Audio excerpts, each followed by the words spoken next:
Hello, everyone. Thank you so much for, taking the time to join us for this particular um, concept on the homogeneous linear equations. And a quick recap on what we did in a previous episode. In the previous episode, we kind of encountered some interesting cases of solving homogeneous linear equations. And in some cases, there are situations where different solutions exist. Okay. Now, in this particular case, we are quite interested in a situation where we have only one real solution to the ODE. Okay. Now, in such a situation, how do we handle that? Okay. So if that's the case, then it means that our general solution will be of this form. Okay. So it's important that we try our best to understand the concept so that anytime we meet a problem, at least we can leverage those concepts to solve the problem. Okay, very very important. Over here we see that because we have only one solution or only one real root, root means solution, okay? So take note, root means solution. Since we have only one real root, we're going to have the general solution being equal to y equal to c1 multiplying the function which is e to the power rx plus c2. Now, what is happening over here is that we just multiply uh, the exponential function by the by x, okay? Because we just have only one real root, okay? So since we have that, this is the way the general solution is gonna be. So please let's take our time to understand this. Now let's look at one example or two so that you'll be able to understand the concept very well. Now, suppose I give you this problem. How do we handle such a problem? How do we handle such a problem? Now, the auxiliary equation or what we call the characteristic equation can be factored as well. Now, remember, okay, before we jump on, there's something that we kind of did. Now, it's good that we write the auxiliary equation of this particular ODE, you know? So we said that replace y prime prime with what? With r squared, and then y prime with what? With r, and then the y would what would one, right? That's what we did. So that's a trick we use. Okay. So by using this, so by leveraging such trick, we can just write, or we can just write our auxiliary equation as what? For r squared plus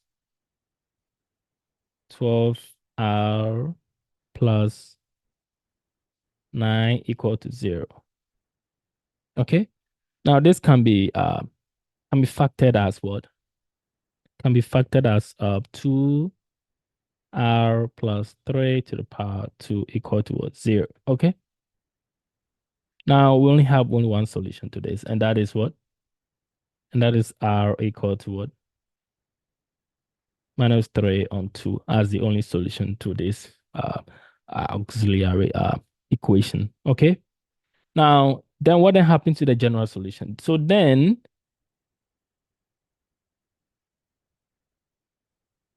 the general solution,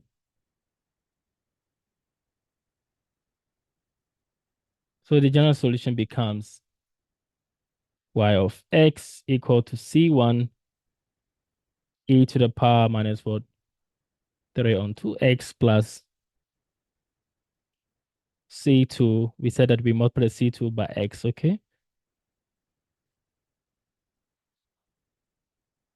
So that is it. So the only thing we did was to multiply um, the exponential function by x, okay? Because we have only one solution. So that is all that we need to do over here.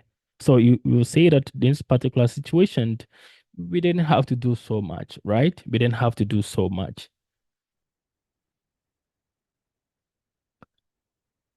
If you at this point, if you have any question, please put it in the comment section, then I would attend to you guys.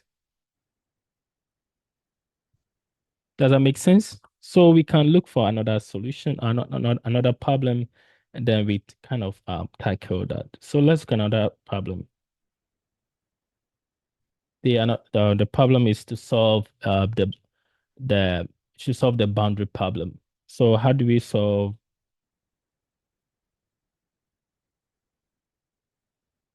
the boundary value problem?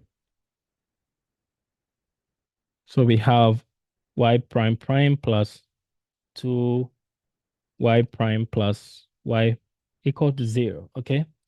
Now we have these boundaries. Okay.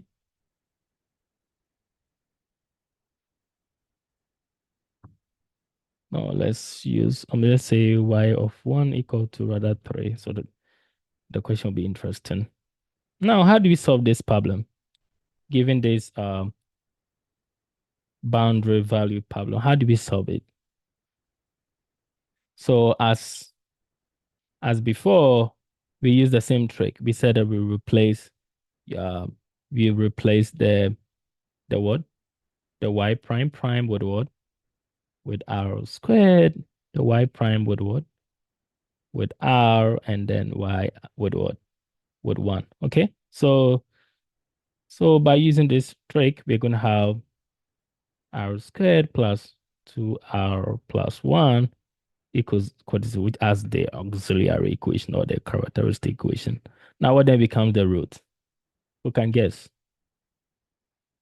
So when we factor that, we should have r plus 1 to the power 2 equal to 0, which implies that my r equal to -1 is the only solution, right? So since this is the only solution, it means that the general solution, okay?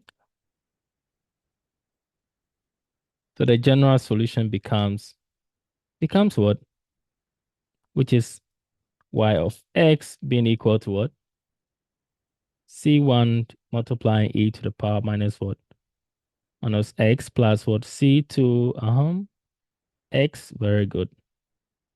So we're going to have this result. Does that make sense? Very good. Now, since we have such a general solution, it's important that we invoke the boundary conditions. Okay. It's important that we invoke this. So this basically means that the solution must exist, must also satisfy these boundary conditions. Okay. Now, so the boundary conditions are satisfied if now when you look at the first condition, we have y of 0 equal to 1. So it means that in this particular solution, this particular general solution, wherever I see x, I should replace it by 0. So we're going to have C1 being equal to what? Because x is 0, so you're going to have C1 being equal to what? Being equal to 1. Okay, in this particular case. And we also have another condition where y of 1 equal to 3. Okay, and that case, wherever I see x, I should replace it by 1. Okay, so I should have C1 e to the power -1 plus C2 equal to what? Equal to 3. Okay. Now solving this equation for C2 by first, multiplying through by E. So we get rid of so in that case, we're going to have 1 plus C2 equal to 3E. Okay. So we should have C2 to be equal to what? 3E minus 1. Okay. So then the solution of the the boundary value problem is now what? Is e to the power minus x plus 3e minus 1 multiplying something like this. Okay. Very, very important. All right. And at this point, if you have not subscribed, please do so. Like our content, help share it to your colleagues and loved ones. Thank you so much for supporting us.